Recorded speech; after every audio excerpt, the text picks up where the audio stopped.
আসসালামু আলাইকুম। Technique easy রিভিশনের পক্ষ থেকে আপনাদের সবাইকে জানাচ্ছি আন্তরিক শুভেচ্ছা এবং অভিনন্দন। প্রিয় শিক্ষার্থীরা, চলে আসলাম নতুন আরও একটা পর্ব নিয়ে। আমরা চতুর্দশ অধ্যায়ের সম্ভাবনা এই অধ্যায়টির গুরুত্বপূর্ণ এমসিকিউগুলোকে 9টি টাইপে বিভক্ত করেছি। প্রতিটি টাইপে থাকা এমসিকিউগুলো ধারাবাহিকভাবে সমাধান করছি। সেই ধারাবাহিকতায় আজকে টাইপ 5 অর্থাৎ বল বা সংখ্যা নির্বাচন সম্পর্কিত গুরুত্বপূর্ণ এমসিকিউগুলো আমরা সমাধান করব আমাদের আজকের এই পর্বে। আমাদের এখানে প্রথম যেই প্রশ্নটি রয়েছে, বলা হলো একটি বাক্সে 6টি নীল, 5টি সবুজ, 7টি হলুদ বল আছে। বাক্সটি থেকে নিরপেক্ষভাবে একটি বল তোলা হলে তা সাদা হওয়ার সম্ভাবনা কত? একটা বাক্সের মধ্যে 6টা নীল বল, 5টা সবুজ বল, 7টি হলুদ বল আছে। বাক্সটি থেকে নিরপেক্ষভাবে একটি বল তোলা হলে তা সাদা হওয়ার সম্ভাবনা কত আমাদেরকে জিজ্ঞাসা করেছে। তো দেখেন মোট বল কয়টা? 6 আর 5 11, 11 আর 7 18। তাহলে মোট বলের সংখ্যাটা আমরা ভগ্নাংশের নিচে লিখব হর হিসাবে, কারণ সম্ভাবনার সূত্র অনুযায়ী নিচে বসে সমগ্র ফলাফল আর উপরে বসে অনুকূল ফলাফল, অর্থাৎ শর্ত মেনেছে যারা তারা বসবে উপরে। তো মোট বল সংখ্যাটা নিচে বসবে 6 5 11, 11 আর 7 18, তাহলে 18 নিচে। এখন বলা হয়েছে সাদা হওয়ার সম্ভাবনা কত। আচ্ছা, এখানে কি সাদা রঙের কোনো বল আছে? না, সাদা রঙের কোনো বল নাই। তাহলে সাদা রঙের কোনো বল নাই মানে জিরো, উপরে জিরো বসবে। সাদা রঙের বল কোনোটাই নাই, তাহলে জিরো, তাহলে উপরে জিরো বসবে। তাহলে 0/18। তাহলে আমরা অপশনের মধ্যে তাকাইয়ে দেখলাম ঘ নাম্বার অপশনে 0/18 রয়েছে। যদি এখানে 0/18 না থেকে শুধু জিরো থাকতো আর অপশনের মধ্যে শুধু জিরো থাকতো, আমরা সেটাকেই টিক চিহ্ন দিতাম। তো এখন অপশনের মধ্যে শুধু জিরো নাম দিয়ে কোনো অপশন দেখছি না, আমরা দেখতে পাইতেছি 0/18 দিয়ে ঘ নাম্বার অপশনটা রয়েছে। তো এটি হচ্ছে সঠিক উত্তর। তাহলে ঘ নাম্বার অপশনটি হচ্ছে সঠিক উত্তর। আমরা পরবর্তী প্রশ্নে যাই, 42 নম্বর প্রশ্ন। 42 নম্বর প্রশ্নে আমাদেরকে জিজ্ঞাসা করা হলো একটি বাক্সে লাল বল 12টি, সাদা বল 16টি, কালো বল 24টি। দৈবভাবে একটা বল নেওয়া হলো, বলটি সাদা হওয়ার সম্ভাবনা কত? তাহলে আমাদেরকে প্রথমে যেই কাজটা করতে হবে, মোট বল সংখ্যাটা বের করে ফেলতে হবে। সেটি বসবে ভগ্নাংশের নিচে, মানে হর হিসাবে। আর লব হিসাবে বসবে প্রশ্নে যা জানতে চায় ঠিক ওই জিনিসটা বসবে লবের মধ্যে, ওই জিনিসটা বসবে লবের মধ্যে। আর হরের মধ্যে বসবে মোট বল বা মোট সংখ্যা। তো আমরা দেখতেছি 12 আর 16 যোগ করলে হয় 28, 28 আর 24 যদি আমরা যোগ করে দিলে হয় 52। কত হয়? 52। তাহলে 52 বসবে নিচে, আর উপরে বসবে, যেহেতু সাদা হওয়ার সম্ভাবনা জানতে চাইছে, সাদা বল 16টা, তাহলে এই 16 বসবে উপরে। তাহলে 16/52, 16/52। তো আমরা এখন এখানে যদি কাটাকাটি করতে চাই, 4 4 16, 4 13 52, অর্থাৎ 4/13, 4/13। এটা আমাদের এখানে খ নাম্বার অপশনে রয়েছে। তাহলে আমরা বলতে পারি 4/13 হলো সঠিক উত্তর। এর পরের প্রশ্ন যেটা এখানে বলা হয়েছে, শফিক 32টি নীল বল, 24টি লাল বল, 40টি সাদা বল একটি থলেতে রেখে সেখান থেকে দৈবভাবে একটি বল তুলে নিল, বলটি সাদা না হওয়ার সম্ভাবনা কত? আগে মোট বলের সংখ্যা বের করে ফেলেন। 32 আর 4 36 আর 20 56 আর 40 96। তাহলে নিচে বসবে 96 আর উপরে কি বসবে? প্রশ্নে বলছে সাদা না হওয়ার সম্ভাবনা, সাদা না হওয়ার সম্ভাবনা। তাহলে আমার এখানে যেই যেই বল রয়েছে আমরা সেখান থেকে সাদা বলটা নিব না, জাস্ট সাদা বলটা নিব না। আমি নীল বলকে হিসাবে নিব, কালো বলকে হিসাবে নিব, কারণ এরা তো সাদা না। নীল বল, এটা কি সাদা? আমি কি বলবো? না, এটি সাদা না। লাল বল, এটি সাদা? না, এটি সাদা না। তার মানে এরা শর্ত মানতেছে, এরা শর্ত মানতেছে এটা সাদা না, এটা সাদা না। এই যে এটা সাদা, এই জন্য এটাকে হিসাবে নিব না। তাহলে সাদা বলটা ছাড়া বাকিদেরকে হিসাবে নিব। 32 আর 24 যোগ করলে কত হয়? সেটি হচ্ছে 56 হয়। তাহলে উপরে 56, নিচে 96। তো আমরা এখানে কাটাকাটি করতে পারি। আমরা বলতে পারি যে 7 8 56, যদি 8 দিয়ে কাটি, 7 8 56 এবং 8 12 96, 8 12 96, 7/12, 7/12, অর্থাৎ ঘ নাম্বার অপশনটি হচ্ছে সঠিক উত্তর। পরবর্তী প্রশ্নে যাই। 44 নম্বর প্রশ্ন বলছে, একটি ঝুড়িতে 12টি নীল, 4টি সাদা, 8টি কালো বল আছে। দৈবভাবে একটি বল নেওয়া হলো, বলটি লাল হওয়ার সম্ভাবনা। যেহেতু একই রকমের প্রশ্ন, সুতরাং আশা করি আর বেশি ব্যাখ্যা দিতে হবে না। 12 আর 4 16, 16 আর 8 হচ্ছে 24। তাহলে 24 বসবে নিচে, বলা হয়েছে লাল। তাহলে লাল এখানের মধ্যে নাই, লাল বল নাই, তাহলে 0, উপরে 0। তাহলে 0/24, অপশনে কিন্তু 0/24 নাই। তো 0/24 মানে কিন্তু 0, কারণ শূন্যকে 24 দিয়ে ভাগ করলে শূন্যই হয়। অর্থাৎ ক নাম্বার অপশনটা হচ্ছে সঠিক উত্তর। ক নাম্বার অপশনটা হচ্ছে সঠিক উত্তর। 45 নম্বর প্রশ্ন, একটি বাক্সে লাল বল 12টা, সাদা বল 16টা, কালো বল 24টা আছে। দৈবভাবে একটি বল নেওয়া হলো, বলটি লাল না হওয়ার সম্ভাবনা বের করো। তাহলে 12 আর 16 কত হয়? 28। 28 আর 4 32 আর 20 52, নিচে বসবে 52। বলা হয়েছে লাল না, তাহলে লাল এইটাকে আমরা নিব না, লালটাকে নিব না, বাকিদেরকে নিব।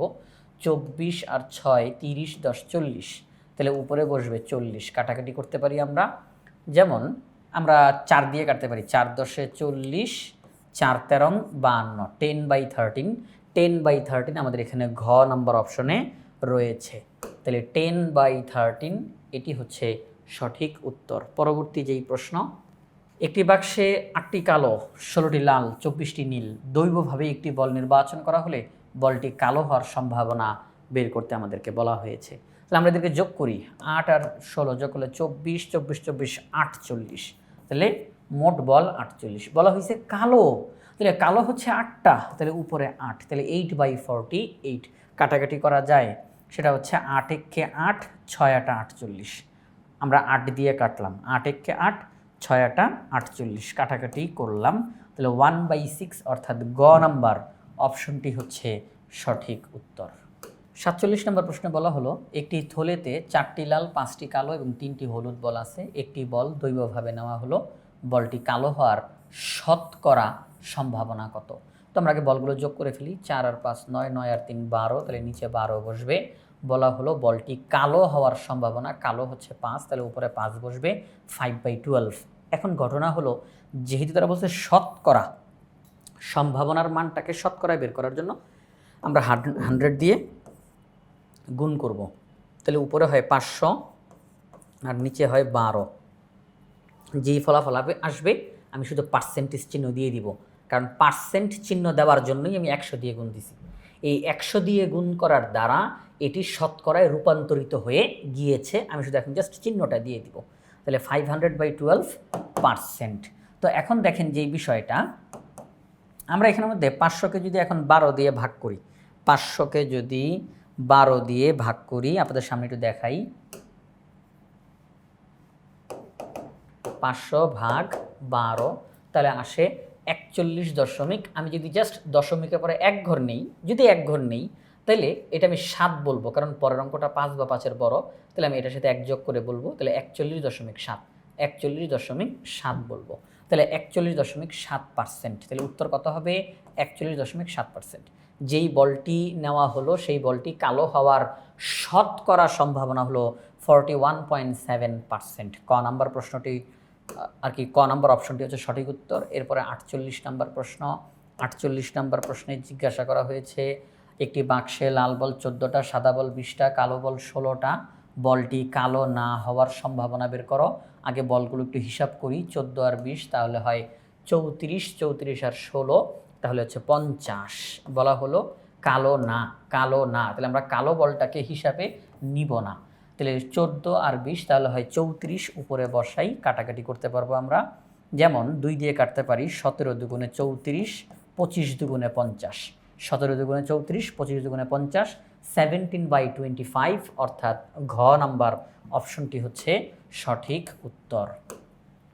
49 নম্বর প্রশ্নে আমরা যাই। 49 নম্বর প্রশ্নে বলা হলো, একটি ঝুড়িতে একই ধরনের 12টি নীল, 15টি সবুজ, 20টি কালো বল আছে।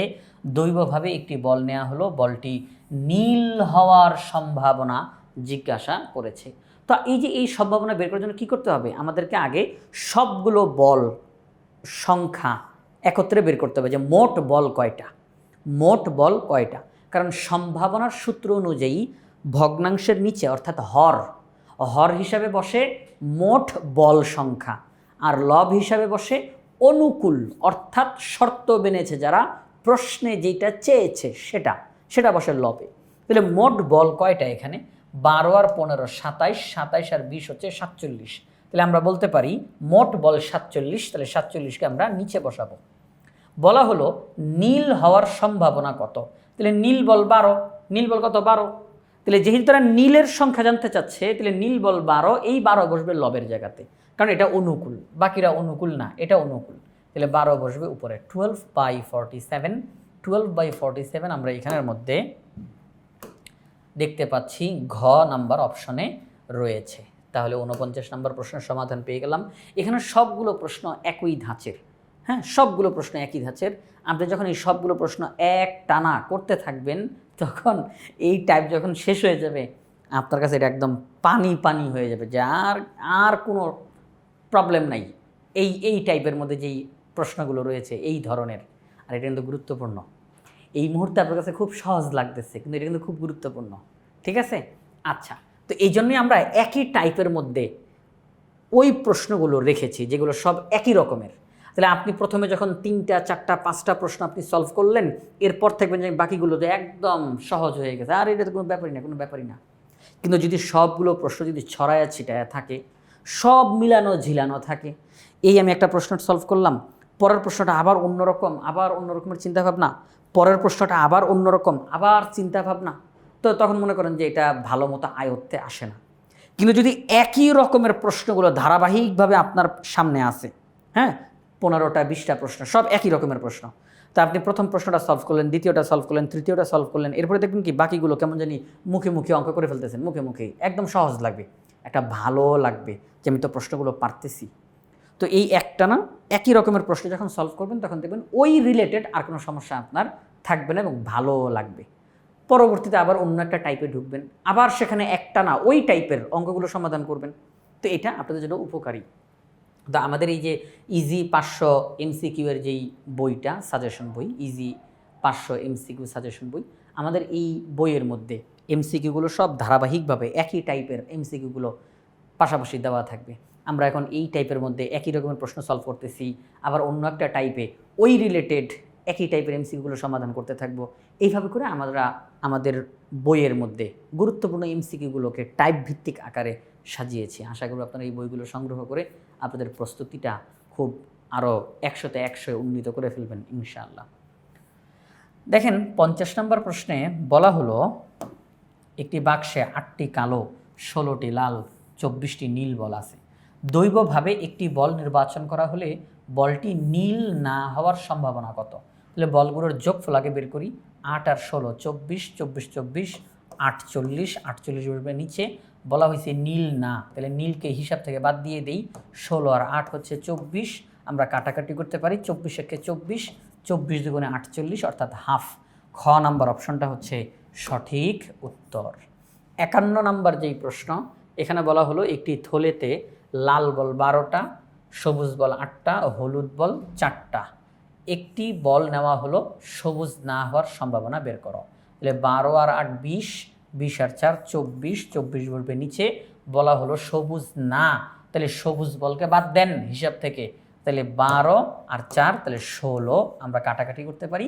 সেটা হচ্ছে 4 4 আর 16, 4 6 24, আরও কাটাকাটি করা যায়। 2 দুগুণে 4, 3 দুগুণে 6 অর্থাৎ 2/3। 2/3 অর্থাৎ ঘ নাম্বার অপশনটা হচ্ছে সঠিক উত্তর। 52 নম্বর প্রশ্ন বলল ঝুড়িতে 4টি লাল, 5টি সাদা, 9টি কালো মার্বেল আছে। দৈবভাবে একটি মার্বেল নেওয়া হলো, মার্বেলটি হলুদ হওয়ার সম্ভাবনা বের করো। তাহলে 4 আর 5 9, 9 9 18, তাহলে মোট মার্বেল হচ্ছে 18টা। হলুদ হওয়ার সম্ভাবনা, তাহলে হলুদ লাল সাদা কালো, লাল সাদা কালো, হলুদ তো নাই, হলুদ নাই, তাহলে হলুদ নাই মানে শূন্য, লবের ওখানে শূন্য বসবে। তো 0/18, তো 0/18কে অপশনে দেখা যাচ্ছে না? দেখা যাচ্ছে না। আমি এটা কেন দেখতেছিলাম, কারণ একদম প্রথম প্রশ্নে কিন্তু এইরকম অপশন ছিল। আচ্ছা, তো 0/18 মানে হচ্ছে 0, কারণ আপনি 0কে 18 দিয়ে ভাগ করলে 0ই হবে। এটা ক নম্বর অপশনে রয়েছে। তাহলে আমরা সঠিক উত্তর পেয়ে গেলাম যে যেই বলটি নেওয়া হয়েছে সেটি হলুদ হওয়ার সম্ভাবনা হলো 0। সেটি হলুদ হওয়ার সম্ভাবনা কত? 0।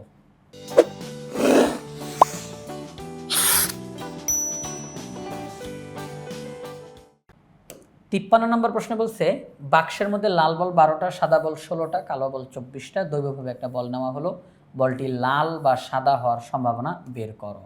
তাহলে 12 আর 16 28, 28 আর 24, 28 আর 4 32 আর 20 52। তাহলে মোট বল হচ্ছে 52টা। প্রশ্নে বলা হলো যেই বলটা নেওয়া হলো সেটি লাল বা সাদা, তার মানে কি লাল বা সাদা এই দুইটার একটা হইলেই হইল। যেই বলটা উঠানো হলো সেটি যদি লাল হয় তাহলেও সই, সেটি যদি সাদা হয় তাহলেও সই, কোনো সমস্যা নাই।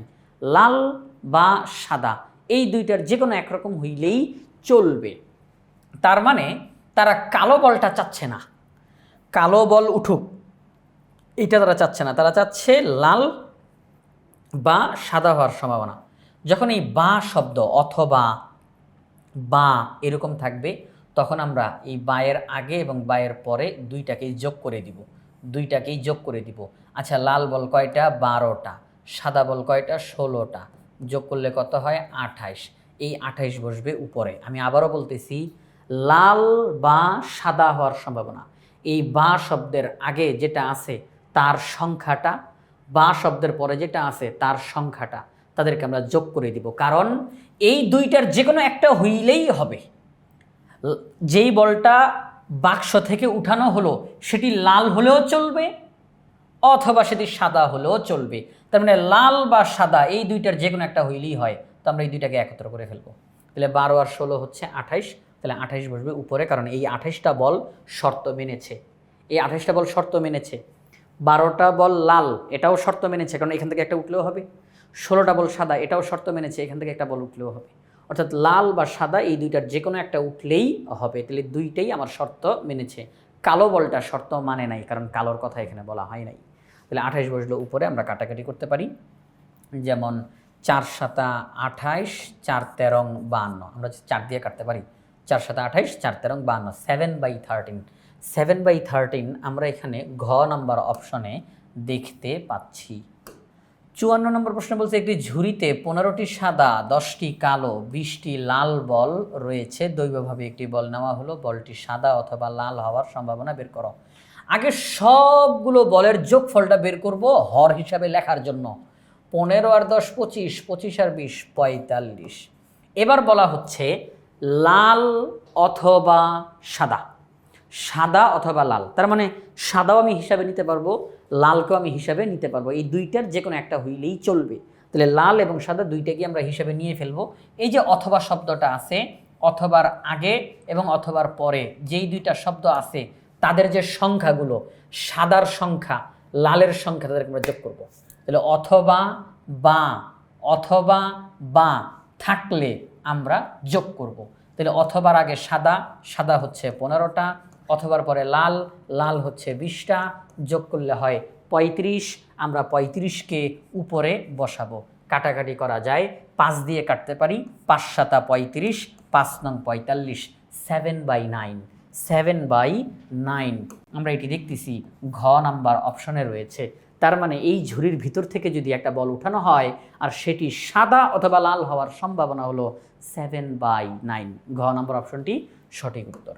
ঝুড়িতে 4টি লাল, 5টি সাদা, 9টি কালো মার্বেল আছে। দৈবভাবে একটি মার্বেল নেওয়া হলো, মার্বেলটি কালো এবং লাল হওয়ার সম্ভাবনার যোগফল কত? কালো এবং লাল হওয়ার সম্ভাবনার যোগফল। সবাই একটু খেয়াল করি, শব্দটি একটু খেয়াল করি। মার্বেলটি কালো এবং লাল হওয়ার সম্ভাবনার যোগফল কত? তার মানে এখানে তো প্রশ্নটা কিন্তু ভিন্ন ভিন্ন। আমাকে এখানে যেই মার্বেলটা আমি উঠাবো সেটি কালো হওয়ার সম্ভাবনা আমি আলাদাভাবে বের করব, যেই মার্বেলটা আমি উঠাবো সেটি লাল হওয়ার সম্ভাবনা আলাদা করে বের করব। এরপরে বলা হলো যোগফল কত। এই যে দুইবারে দুইটা রেজাল্ট বের হবে না বলেন?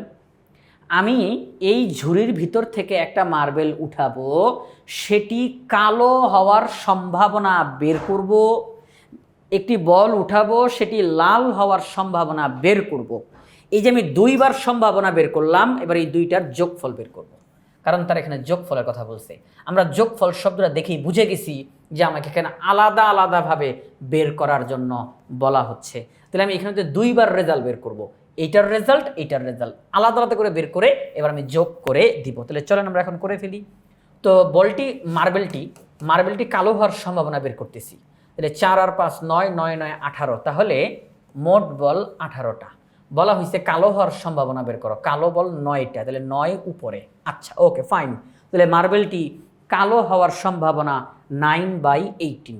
এবার আমরা ওই মার্বেলটা, যেই মার্বেলটা উঠানো হয়েছে ঝুড়ির ভিতর থেকে, সেই মার্বেলটি লাল হওয়ার সম্ভাবনা বের করব।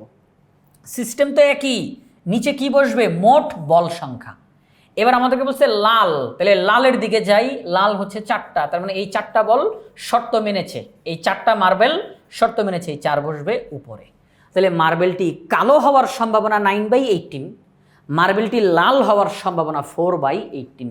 আমাদেরকে বলা হয়েছে যোগফল বের করো। তাহলে এই দুইটা সম্ভাবনাকে আমরা এখন যোগ করে দিব। তাহলে নিচে 18 আর উপরে হবে 9 যোগ 4 অর্থাৎ 13/18। 13/18, তাহলে 13/18 আমাদের এখানে ঘ নাম্বার অপশনে রয়েছে। আমরা বলতে পারি 13/18 হচ্ছে সঠিক উত্তর, ঘ নাম্বার অপশনটা সঠিক। 56 নম্বর প্রশ্ন বলছে একটি থলেতে 16টি আম, 20টি কলা এবং 28টি কমলা আছে।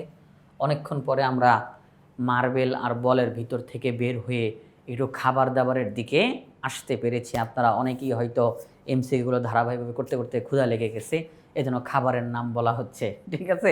এতক্ষণ যাবত কি শুধু বল বল বল, মার্বেল মার্বেল মার্বেল, এখন আসলো আম, কলা, কমলা, ঠিক আছে? আচ্ছা, তো একটি থলেতে 16টি আম, 20টি কলা এবং 28টি কমলা আছে। দৈবভাবে একটি বল নেওয়া হলে, আচ্ছা আমি এই দৈবভাবে শব্দটার মানেটা একটু বোঝানোর চেষ্টা করি। দৈবভাবে দৈবভাবে দৈবভাবে এই শব্দটা যে প্রত্যেকটা প্রশ্নের মধ্যে আমরা দেখতেছি, এটার মানেটা কি? দৈবভাবে শব্দটার মানেটা হচ্ছে আমি আগে থেকে সব কিছু জানি যে কি কি আছে এখানে, একটা ঝুড়ির ভিতরে কি কি আছে আমি সব জানি, কিন্তু আমি যখন একটা নির্দিষ্ট চেষ্টা, আমি একটা চেষ্টা করে কিছু একটা উঠাবো, কিন্তু আমি যে উঠাবো, এই যে উঠাবো কি উঠবে এটা আমি নির্দিষ্ট করে বলতে পারি না, এই জিনিসটাকে বলা হয় দৈবভাবে। আমি আবারও বলতেছি, সম্ভাব্য সকল ঘটনা জানা থাকা সত্ত্বেও নির্দিষ্ট চেষ্টার ফলে কি ফলাফল হবে তা আগে থেকে বলতে না পারা বা না জানা, এটিকে বলা হয় দৈবভাবে। মানে আপনি জানেন ঝুড়ির ভিতরে 16টা আম আছে, 20টি কলা আছে, 28টা কমলা আছে, আপনি সব জানেন। এই ঝুড়ির ভিতরে কি কি আছে আপনি সব জানেন, যে এখানের মধ্যে 16টা আম, 20টা কলা, 28টা কমলা আছে। এবার আপনি চোখ বন্ধ করে ওই ঝুড়ির ভিতরে হাত দিয়ে একটা কিছু উঠাবেন। আচ্ছা আপনি যে উঠাবেন, আপনি কি আগে থেকে বলে ফেলতে পারবেন কি উঠবে? কি উঠবে বলে ফেলতে পারবেন? এখন আপনারা হয়তো বলবেন স্যার আমি বলতে পারবো, কারণ আম, কলা, কমলা তিনটার তো সাইজ ভিন্ন ভিন্ন, আমি কোনটাকে ধরলাম উঠাইতেছি আমি বলতে পারবো, তাই না? এটা বলতে পারবেন, কিন্তু বলের বিষয়টা একটু ভাবেন। আমি না এটা বুঝলাম যে আপনি কলা এটা লম্বা, এই জন্য আপনি এটার আকৃতি ধরে বুঝে গেছেন যে এটা কলা, ওইটা কমলা, এটা আম, বুঝে গেছেন, কিন্তু একটু বলের ক্ষেত্রে একটু ভাবেন না। লাল রঙের বল, হলুদ রঙের বল, সবুজ রঙের বল, এটা কালার ভিন্ন, কিন্তু বল তো সব একই সাইজের, বল তো সব একই সাইজের। আপনি জানেন এই ঝুড়িতে অমুক রঙের এতটা লাল বল আছে, এতটা সাদা বল, এতটা কালো বল আছে, আপনি সব জানেন।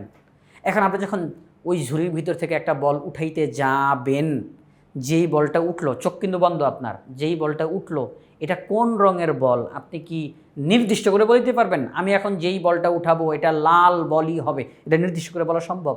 কালো বলও তো হইতে পারে, সবুজ বলও তো হইতে পারে। এই যে হইতে পারে আপনি নির্দিষ্ট করে বলতে পারতেছেন না, এটাকেই বলা হয় দৈবভাবে। এটাকেই বলা হয় দৈবভাবে, যে আমি আগে থেকে সকল ঘটনা আমি জানি যে কি কি রয়েছে, পূর্ব থেকে সকল ঘটনা জানা থাকা সত্ত্বেও নির্দিষ্ট চেষ্টা, ওই আমি চেষ্টা করলাম, নির্দিষ্ট চেষ্টার ফলে কি ফলাফল হবে তা আগে থেকে বলতে না পারাকেই বলা হয় দৈবভাবে। আচ্ছা ঠিক আছে, আশা করি বিষয়টা ক্লিয়ার করতে পারলাম। তো এখন আমাদের এই প্রশ্নে বলছে যে থলেতে 16টা আম, 20টা কলা, 28টি কমলা আছে। দৈবভাবে একটি ফল নেওয়া হলে ফলটি কলা হওয়ার সম্ভাবনা কত? তাহলে আগে সবগুলোর যোগফল বের করে ফেলি। 16 আর 20 36, 36 আর 30 হচ্ছে 66, 64 হবে এখানে। তাহলে নিচে হবে 64। এখন বলা হচ্ছে কলা হওয়ার সম্ভাবনা, তো কলা তো 20টা, তাহলে 20 বসবে উপরে।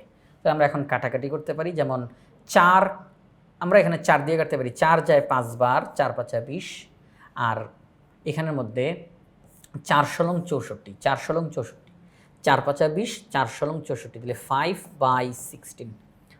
যেই ফলটি উঠানো হলো সেটি কলা হওয়ার সম্ভাবনা 5/16। এটি আমাদের এখানে খ নাম্বার অপশনে রয়েছে। তাহলে খ 5/16 হচ্ছে সঠিক উত্তর। এখন আমরা 57 নম্বর প্রশ্নে যাব। 57 নম্বর প্রশ্নে বলা হলো একটি থলেতে 16টি আম, 20টি কলা এবং 28টি কমলা আছে। দৈবভাবে একটি ফল নেওয়া হলো, ফলটি আম না হওয়ার সম্ভাবনা কত? তাহলে এদেরকে যদি যোগ করি আগের অঙ্কটার মতোই, যোগফল হবে 64। বলা হলো আম না, আম না, তাহলে আমের সংখ্যাটা বাদ, 20 আর 28 যোগ করলে হয় 48, 48 বসবে উপরে। আমরা 16 দিয়ে কাটতে পারি, 16 48 মধ্যে 3 বার যায়, 3 ষোলং 48, 16 64-র মধ্যে 4 বার যায়, 4 ষোলং 64, 3 ষোলং 48, 4 ষোলং 64, তাহলে 3/4, 3/4 অর্থাৎ ঘ নাম্বার অপশনটি হচ্ছে সঠিক উত্তর। পরবর্তী প্রশ্নে বলা হলো আবহাওয়া দপ্তর থেকে, এই প্রশ্নটা খুবই খুবই খুবই গুরুত্বপূর্ণ প্রিয় শিক্ষার্থীরা, আশা করব আপনারা সবাই খুব খুব খুব মনোযোগ দিবেন এই প্রশ্নটার মধ্যে। আবহাওয়া দপ্তর থেকে পাওয়া রিপোর্ট অনুযায়ী মে মাসে 21 দিন বৃষ্টি হয়েছে। মে মাসে 21 দিন বৃষ্টি হয়েছিল, তাহলে 17ই মে বৃষ্টি হওয়ার সম্ভাবনা কত? এই ধরনের প্রশ্ন যখন থাকে, খেয়াল করেন, বৃষ্টি হওয়া, বৃষ্টি না হওয়া, অমুক দিন বৃষ্টি হওয়ার সম্ভাবনা বের করো, অমুক দিন বৃষ্টি না হওয়ার সম্ভাবনা বের করো, এই ধরনের প্রশ্ন যখন থাকে কিভাবে করে সমাধান করব, অনুগ্রহ করে সবাই একটু খেয়াল করি, তাহলে আমরা এটা ক্লিয়ার হয়ে যাব। অত্যন্ত গুরুত্বপূর্ণ একটা প্রশ্ন। যেই মাসের নাম বলা হবে, সবাই একটু খেয়াল করি, যেই মাসের নাম বলা হবে ওই মাসে কত দিন সেটা আগে দেখেন। মে মাস, জানুয়ারি ফেব্রুয়ারি মার্চ এপ্রিল মে, মে মাস 31 দিন। কয়দিন? মে মাস 31 দিনে হয়। এই 31 বসবে হর হিসাবে, 31 বসবে হর হিসাবে, মানে একদম সমগ্র ফলাফল। মে মাস 31 দিন, ওকে, 31 বসবে নিচে। এবার বলা হয়েছে 21 দিন বৃষ্টি হয়েছে। মে মাসে 21 দিন বৃষ্টি হয়েছে। প্রশ্নে জিজ্ঞাসা করছে 17ই মে বৃষ্টি হওয়ার সম্ভাবনা কত? আচ্ছা, 17ই মে এটা কি একটা দিন না? 17ই মে এটা একটা দিন না? হ্যাঁ, এটা একটা দিন, কিন্তু এই দিনটা ওই বৃষ্টি হওয়ার অন্তর্ভুক্ত হোক এটা আমরা চাই, কারণ প্রশ্নে এটাই বলতেছে 17ই মে বৃষ্টি হওয়ার সম্ভাবনা। তাহলে বৃষ্টি হয়েছে কয়দিন? 21 দিন। বৃষ্টি হয়েছে কয়দিন? 21 দিন। আমরা চাই এই 17ই মে এই দিন ওই 21 দিনের অন্তর্ভুক্ত হোক, এই দিনটা ওই 21 দিনের অন্তর্ভুক্ত হোক। তো সেই ক্ষেত্রে 17ই মে বৃষ্টি হওয়ার সম্ভাবনা কথাটা বলার কারণে, যেহেতু বৃষ্টি হোক এটা আমরা চাচ্ছি, তাহলে আমরা ঢুকে যাব ওই যে বৃষ্টি হয়েছে 21 দিন, ওই 21-এর ভিতরে। তাহলে ওই 21 বসবে আমাদের এই যে লব হিসাবে, 21 বসবে, 21/31। তো এখন দেখেন এই যে 21/31 আমরা লিখলাম, তাহলে এই যে আমরা চাচ্ছি 17ই মে বৃষ্টি হোক, তাহলে এই দিনটা ওই 21 দিনের অন্তর্ভুক্ত হবে। তাহলে এই 21 বসবে উপরে, কারণ 31 দিনের মধ্যে 21 দিন বৃষ্টি হয়েছে। আমি চাই 17ই মে বৃষ্টি হোক, তাহলে এটা ওই 21-এর অন্তর্ভুক্ত। এই 17 মে ওই যে বৃষ্টি হয়েছে 21 দিন তার অন্তর্ভুক্ত একটা দিন। তাহলে 21/31। দেখেন, আমি এই জিনিসটা আরও আপনাদেরকে ক্লিয়ার করি। সঠিক উত্তরটা হচ্ছে গ নাম্বার। আমি এই প্রশ্নটা নিয়ে কিছুক্ষণ কথা বলবো, কারণ এটা অত্যন্ত গুরুত্বপূর্ণ। হ্যাঁ, অত্যন্ত গুরুত্বপূর্ণ। আশা করা যায় একটা এমসিকিউ হয়ে গেল, আপনার পরীক্ষায় চলে আসলো, ঠিক আছে না? আচ্ছা, তাহলে দেখেন যেই বিষয়টা, সেটি হচ্ছে যে অন্য অঙ্কের মধ্যে এই যে দেখেন, এই অঙ্কটার দিকে তাকাই, 4টা লাল, 5টা সাদা, 9টা কালো। একটা বল উঠানো হয়েছে, একটা বল উঠানো হয়েছে, মার্বেল উঠানো হয়েছে। মার্বেলটি হলুদ হওয়ার সম্ভাবনা কত? কয়টা মার্বেল উঠানো হয়েছে? একটা মার্বেল উঠানো হয়েছে। মার্বেলটি হলুদ হওয়ার সম্ভাবনা কত? আমরা কি করি, আগে সবগুলোর যোগফল, 4 আর 5 9, 9 আর 9 18, সবগুলোর যোগফল, হলুদ হলুদ না সব সব যোগ করে ফেলি, তাহলে কত হয় 18, কত হয় 18, একটু খেয়াল করি 18। এবার এখানে কি বলা হচ্ছে, একটি মার্বেল নেওয়া হলো, একটা মার্বেল, এই মার্বেলটা হলুদ হোক এটা আমরা চাই, তাহলে আমরা চলে যাব হলুদের ভিতরে। আচ্ছা এখানে তো হলুদ বল নাই, তাহলে এই উদাহরণটা না দিই, এমন একটা দিব যেটা দিয়ে একদম পুরোপুরি ভালোভাবে বোঝানো যাবে, একদম আপনাদের সামনাসামনি। এই যে এখান থেকে দিই, এখান থেকে দিই, দেখেন তো 12টা নীল, 15টা সবুজ, 20টা কালো বল আছে, একটা বল নেওয়া হলো, বলটি নীল হওয়ার সম্ভাবনা কত? তাহলে 12 আর 15 20 যোগ করলে কত হয়, এখানে 27 আর 20 47, তাহলে নিচে বসবে 47। বলটি নীল হওয়ার সম্ভাবনা দেখেন, নিচে যে 47 বসছে 47টাই কি নীল? না, নীল সবুজ কালো মানে নীল নীল না, নীল নীল না, সব সব একত্র করে 47 হয়, এটা নিচে বসলো। উপরে কি বসবে? নীল হওয়ার সম্ভাবনা। তাহলে দেখেন একটা বল নেওয়া হয়েছে আর সেই বলটা নীল হোক আমরা এটা চাই, তখন আমরা কোথায় ঢুকে যাই? আমরা এই যে নীল 12, এই 12-র মধ্যে ঢুকে যাই, এই 12 বসবে তখন উপরে। আমি কি উপরে শুধু এক লিখছি? না, আমি বলতেছি এই একটা বল নীল হোক, তাহলে আমি নীলের যেই হিসাব ওখানে চলে যাব, তাহলে ওই 12 বসবে উপরে, তাহলে 12/47। নিচে বসবে সমগ্র ফলাফল, নীল নীল না সব একসাথে করলে 47, আর উপরে বসবে কেবলমাত্র নীলের পরিমাণ, তাহলে 12, তাহলে যেই বলটা নেওয়া হলো সেটি নীল হওয়ার সম্ভাবনা 12/47। একই রকমভাবে, হ্যাঁ একই রকমভাবে এই যে বৃষ্টি হওয়া না হওয়ার যে অঙ্কটা, আমি বললাম যে এটা নিয়ে আমি ভালো করে ব্যাখ্যা দিব, সবাই একটু খেয়াল করি। আমাদের এখানের মধ্যে বলা হলো 17ই মে বৃষ্টি হওয়ার সম্ভাবনা, তাহলে বৃষ্টি হয়েছে বৃষ্টি হয় নাই সব মিলিতভাবে 31 দিন। মে মাস কয় দিন? 31 দিন। 31 দিনের মধ্যে 21 দিন বৃষ্টি হয়েছে, 10 দিন বৃষ্টি হয় নাই, বৃষ্টি হওয়া না হওয়া মিলিয়ে কয় দিন? 31 দিন। এই 31 বসবে নিচে সমগ্র ফলাফল। আর আমরা চাই 17ই মে, এটা একটা দিন, তো একটা দিন, এই দিনটাতে বৃষ্টি হোক, তাহলে এই দিনটা ওই বৃষ্টি হওয়ার আন্ডারে চলে যাবে, তাহলে ওই 21-এর অন্তর্ভুক্ত হয়ে যাবে, তাহলে এই 21 বসবে উপরে। অনুকূল ফলাফল মানে শর্ত মেনেছে যারা, তাহলে বৃষ্টি হয়েছে 21 দিন, তাহলে ওই 21 বসবে উপরে। এই একই প্রশ্ন একটু চিন্তা করেন তো, যদি এখানে আমাদেরকে বলতো 17ই মে, সব কিছু ঠিক আছে, সব কিছু ঠিক আছে, 17ই মে বৃষ্টি না হওয়ার সম্ভাবনা যদি জিজ্ঞাসা করতো, যে আবহাওয়া দপ্তর থেকে পাওয়া রিপোর্ট অনুযায়ী মে মাসে 21 দিন বৃষ্টি হয়েছিল, তাহলে 17ই মে বৃষ্টি না হওয়ার সম্ভাবনা কত? জিজ্ঞাসা করতে পারে না আমাদেরকে বৃষ্টি না হওয়ার সম্ভাবনা কত? তাহলে দেখেন এই যে বৃষ্টি না হওয়ার সম্ভাবনা জিজ্ঞাসা করতেছে, তাহলে আমরা তখন যেই কাজটা করব, সব মিলে কত দিন? 31 দিন। আমাদেরকে বলা হয়েছে বৃষ্টি না হোক, 17ই মে একটা দিন, এই দিন যেন বৃষ্টি না হয়। আচ্ছা বৃষ্টি হয় নাই কতদিন? 10 দিন, ওই 10 বসবে উপরে। আশা করি আমি আপনাদেরকে বিষয়টা বুঝাইতে পারছি। অত্যন্ত গুরুত্বপূর্ণ একটা প্রশ্ন ছিল। তাহলে আমাদেরকে দেখতে হবে যেই মাসের কথা বলবে ওই মাসে কত দিন হয়, ওই মোট দিনের সংখ্যাটা নিচে বসবে। এবার আমাদের কাছে কি জানতে চেয়েছে? বৃষ্টি হওয়ার কথা বলছে, তাহলে বৃষ্টি হওয়ার কথা বললে বৃষ্টি কয় দিন হয়েছে সেটা উপরে বসবে, তাহলে কতদিন বৃষ্টি হয়েছে সেই সংখ্যাটা উপরে বসবে। আর যদি আমাদেরকে বলে যে বৃষ্টি না হওয়ার কথা, তাহলে আমরা দেখব যে বৃষ্টি হয় নাই কতদিন সেটা উপরে বসবে, আর মোট দিন সংখ্যাটা নিচে বসবে। তাহলে বৃষ্টি হওয়া বৃষ্টি না হওয়া এই ক্যালকুলেশন করে আমরা এটা হিসাবটা করে ফেলবো। এবার আমি আরেকটা তথ্য আপনাদেরকে দিতে চাই। কখনো কখনো প্রশ্নে একটা ঘটনা ঘটায়, মনে করেন একটা সালের নাম বলে, একটা সাল বলে, ওই সালের ফেব্রুয়ারি মাসে এতদিন বৃষ্টি হয়েছে, তাহলে বৃষ্টি হয় নাই কতদিন বা বৃষ্টি হয়েছে কতদিন, এইরকম প্রশ্ন করে। কেন করে জানেন? এখানে একটা জিনিস ঘুরানোর জন্য। মনে করেন লিপিয়ার অধিবর্ষ, আপনারা জানেন লিপিয়ারে বছরে একটা দিন বেশি হয়, আর ওই যে একটা দিন বেশি হয় এটা কোন মাসে হয়? ফেব্রুয়ারি মাসে। সাধারণত ফেব্রুয়ারি মাসে 28 দিন, কিন্তু লিপিয়ারে ফেব্রুয়ারি মাস 29 দিনে হয়।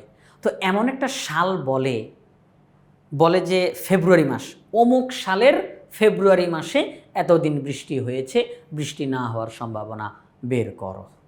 তো আমাদেরকে তখন চিন্তা করতে হবে যেই সালটা বলল এটা কি লিপিয়ার নাকি লিপিয়ার না।